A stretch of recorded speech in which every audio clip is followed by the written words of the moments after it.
I'm Chris Zweig, and I want to discuss a few things about my autism and my film criticisms and where I am today.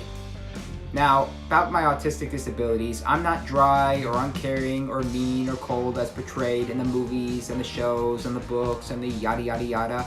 In fact, I'm more than meets the eye, and I want to prove to you that. But first, I want to discuss about the challenges I've endured over the years. I used to be a sore loser thinking winning was everything, so I've had some outbursts. That was when I was a kid. You understand that, I was a kid. And I've regretted it ever since, and now I'm stuck with that. Speaking of which, I hate the words can't and don't in certain areas of the sentence. Like, I don't like being told certain things, because for some reason, I don't know why, ever since I was 5, the moment when I've gotten criticized or told those things has been permanent, and I've hated it ever since. I really hated it, alright? I'm sorry, but it's just stuck with me, and I don't know why. I've also had trouble remembering names. Like, I used to be teased by my parents and sister for not remembering a person's name. I mean, it eventually comes to me as long as I keep seeing the person. But it also turns out that my mom has the same problem too, so I basically took after her. For some reason, apparently, I was never bullied or abused in my schools because of my disabilities. I wasn't judged as stupid or, as some people like to say, retarded. In fact, I was treated as an equal, and I was able to live life without any restrictions, without any stress, without any problems whatsoever. Well, without worrying about whether the kids would like me or so. In fact, I've been topping myself as time goes by. I'm making myself into a better person. I want to make myself a better person, and I want to continue that. I'm going to come across any challenges that may endure. Now I want to talk about why I became a film critic. When I was 14, I saw Little Miss Sunshine starring Greg Kinnear, Steve Carell, Toni Collette, and Alan Arkin. And I loved that movie so much that I was eventually given a Movies to Check Out book, which allowed me to review movies on a scale from 1 to 5 stars. Then I joined my high school journalism, my high school newspaper, and I started a website called CJ's Movie Madhouse. The problem was, I mostly liked movies and barely disliked anything. It's bad because I wasn't really a film critic, I was practically a moviegoer.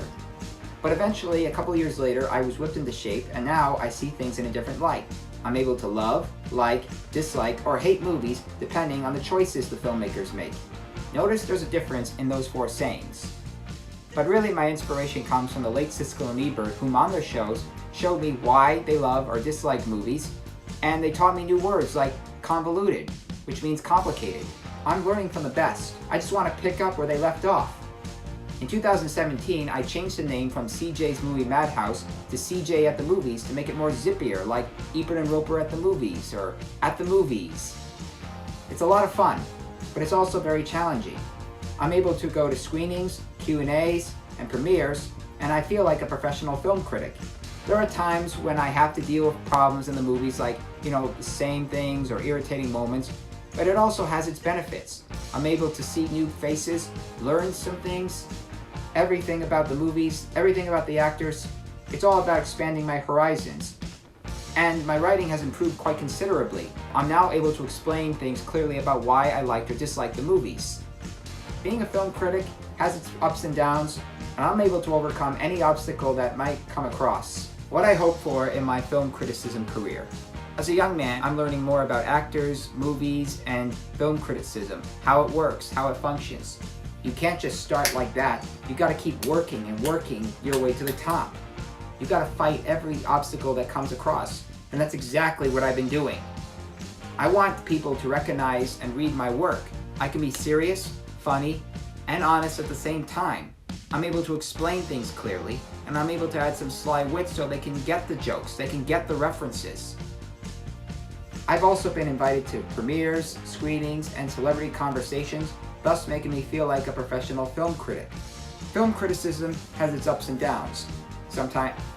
Most of the times, you're happy to watch a movie, other times bad movies get stuck in your head. And I've regretted seeing those moments for a while, the bad moments. But for the most part, there's a lot going on. There's a lot for me to see things, to do things, to know things. It's all about learning, about how movies are made, how they should be treated, and how the actors have a lot to deal with, and how Oh, they want to put effort into all their characters. Film criticism is what I've been very good at, and I hope that this video will help you understand that. Thank you for watching.